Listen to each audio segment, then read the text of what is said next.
Hello guys, dito tayo sa head office guys. Ito yung mga kasamahan natin, no.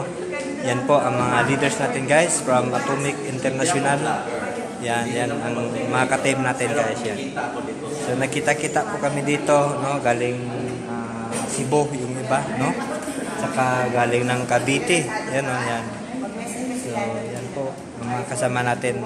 Yan po ang ka-team natin dito sa Manila, no. So yan, nagkita-kita kami dito sa office guys. Yan. So yung babae na yan guys, yan. Millionaires Club na rin po yan ng EGG. Yan ang mga maganda nating mga partners. Yan. Say hi naman partner. Taga saan ka? Cavite po. Yan, taga Cavite under Atomic International. So ka-team ko yun sila guys, no? So, yan po. Matagal ka na sa EGG? Bago lang siya guys, no? Bago lang dito lang kami kasi nagme-meet, no? So, interviewin ko muna siya guys, ha? Nagbablog din siya, no? Yan. So, bye guys. Please share Alparo.